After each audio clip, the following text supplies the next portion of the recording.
سکون مل رہا ہے اور انشاءاللہ مولا سے دعا ہے کہ یہ ہم ہر سال یہ سفر اس طرح کرتے رہیں اور ہمیں اس سفر میں جو ہے وہ ایک الگ ہی سرور ملتا ہے مولا سے۔ الہی آمین۔ بہت بہت شکریہ برادر مسیب صاحب، خداوند عالم آپ کو بھی صحت تندرستی عنایت کرے، پروردگار آپ کو بھی آپ کی توفیقات میں اضافہ کرے، اور انشاءاللہ دعا ہے کہ یہ زائرین جو اس وقت روانہ ہے کربلا کے لیے کہ سب صحیح سالم انشاءاللہ کربلا کی طرف سے پہنچ جائیں۔ اور بہرحال ایک اور عالم دین ہمارے درمیان موجود ہیں کہ جو سفر معنوی پہ نکل چکے ہیں، ان سے بھی بہرحال کچھ سوالات میں کرنا چاہوں گا کہ بہرحال السلام علیکم آغا مختار صاحب۔ وعلیکم السلام ورحمۃ اللہ۔ آغا اس وقت آپ بھی سفر معنوی پر اس وقت آمادہ ہیں اور کربلا کی طرف روانہ ہو چکے ہیں، قبلہ آپ کیا پیغام دینا چاہتے ہیں اپنے جوانوں کو اور کیا احساس کر رہے ہیں اس سفر معنوی پر؟ اعوذ باللہ من الشیطان الرجیم، بسم اللہ الرحمن الرحیم۔ تمام بینندگان کو میں سلام عرض کرتا ہوں، السلام علیکم ورحمۃ اللہ وبرکاتہ۔ کل ہم لوگ کل وہاں سے جب نکلے کربلا سے تو ایک ہی احساس تھا، اور جیسے کہ آپ نے بھی مجلس کے اندر بیان کیا اور جگہ جگہ پر آپ بیان کرتے تھے کہ ہم جو یہ سفر ہے کربلا پر جو پیادہ روی ہم پیدل جا رہے ہیں سمجھے، لیکن پیدل چلنے میں ہمیں تو سب آسائش موجود ہے، یہاں پر ہر جگہ پر کھانے کا انتظام، پینے کا انتظام، رہنے کا، سونے کا، سب کچھ انتظام تھا۔ لیکن جناب سید سجاد کو ہم دیکھیں اور جناب زینب کو دیکھیں تو وہ کس طرح سے یہ اتنا سفر کو انہوں نے طے کیا، اور جب کربلا سے کوفہ اور کوفہ سے شام جو تکلیفیں اٹھائی، اگر ان کی تکلیفوں کو دیکھا جائے تو ان کے سامنے ہماری تکلیفیں ہیچ ہے، کچھ تکلیفیں ہمارے ان کے سامنے نہیں ہیں۔ بس وہی ایک احساس کہ کس طرح انہوں نے تکلیفیں اٹھائی اور کس طرح انہوں نے زحمتیں اٹھائی۔ کاش جیسے ہم ہمیشہ زیارت وارثہ میں ہمیشہ پڑھتے رہتے ہیں، یا لیتنی کنت معکم فافوز معکم، کہ کاش اگر کربلا میں ہوتے تو ہم بھی آپ کے ساتھ ضرور ان سے آپ پر ہم اپنی قربانی آپ پر پیش کرتے۔ لیکن یہی چھوٹی سی قربانی ہم اگر صحیح سے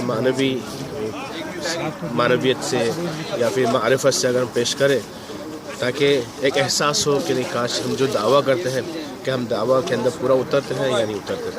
جزاک اللہ قبلہ، بہت عمدہ۔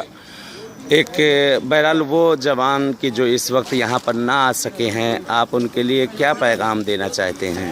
پیغام یہ کہ کوشش کریں کہ اگر خدا آپ کو موقع دے تو ضرور بضرور ایک مرتبہ یہ سفر معنوی پر انشاءاللہ ضرور آئیں، اور ایک احساس پیدا کریں اپنے اندر کہ کاش اگر آپ کربلا میں اگر جناب علی اکبر کی جگہ پر ہوتے تو کیا آپ اپنی قربانی پیش کر سکتے تھے یا نہیں پیش کرتے۔ جزاک اللہ، بہت عمدہ۔ یہ ہے قبلہ مختار صاحب، بہت بہت شکریہ آغا آپ کا۔ بہرحال یہ جوانوں کے لیے بھی ایک پیغام ہے کہ انشاءاللہ پروردگار ان سب کو بھی توفیق دیں، اور وہ احساس کہ جو امام حسین علیہ السلام کے ساتھیوں نے جو ایک احساس کیا اور اس احساس کے ساتھ وہ لوگ روانہ ہوئے چلے ہیں، انشاءاللہ ہم سب بھی وہی احساس لے کر چلیں۔ ایک اور یہاں پر بہرحال ایک جوان ہمارے درمیان موجود ہیں المشتبہ ٹھور کے کہ جو سرزمین کربلا کی طرف روانہ ہو چکے ہیں۔ السلام علیکم۔ السلام۔ آپ بھی بہرحال اس سفر معنوی پہ آمادہ ہیں اور کربلا کی طرف نکل چکے ہیں، کیا احساس آپ کر رہے ہیں اس سفر کے اوپر اور کیا پیغام ان لوگوں کے لیے دینا چاہتے ہیں جو یہاں آ نہ سکے؟ السلام علیکم۔ میں یہ چاہتا ہوں کہ جتنے بھی ابھی تک جو نہیں آ سکے ہیں وہ ہر ممکن کوشش کریں کہ آئیں کسی طریقے سے، اس لیے کہ یہ سفر ایسا ہے کہ یہ روحانی سفر ہے، مطلب اس کو لفظوں میں نہیں بیان کیا جا سکتا، اور بہت اچھا محسوس ہوتا ہے۔ اور یعنی کہ اربعین کے موقع پر پیدل چلنا، ایسے تو آدمی تھوڑا سا بھی نہیں چل سکتا، لیکن یہ سفر ایسے حقیقتاً بالکل ذرا سا بھی احساس نہیں ہوتا کہ کتنا لمبا سفر اور کیسے چلا جا رہا ہے، اور کوئی تھکان یا کوئی تکلیف یا راستوں میں کتنے اچھے انتظامات، یہ حقیقتاً عراقیوں کا دل ہے کہ کس طریقے سے وہ کرتے ہیں، لیکن یعنی یہ بیان نہیں کر سکتے اس کو کس طریقے سے کہ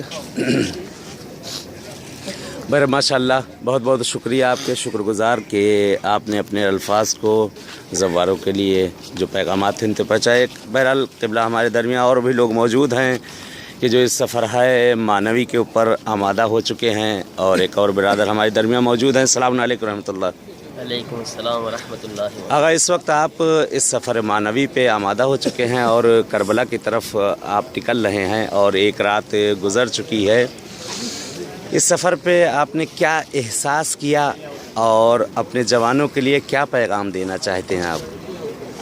بسم اللہ الرحمن الرحیم. میں اس کا احساس، اصل میں یہ جو احساس ہے اس کو الفاظ میں بیان کرنا تو بہت مشکل ہے، مگر یہ ایک احساس جو ایک بقول ایک بزرگ اور عالم دین نے جو کہا تھا وہ جملہ ہی کہہ رہا ہوں کہ یہ جو سفر ہے نا ظاہراً زمین پہ سفر ہے، مگر یہ واقعاً عرش معلیٰ کا سفر ہے. جزاک اللہ. یعنی انسان اسی سفر میں یہ احساس کر سکتا ہے کہ عرش معلیٰ کا سفر کیسا ہے، ویسے نہیں کر سکتا.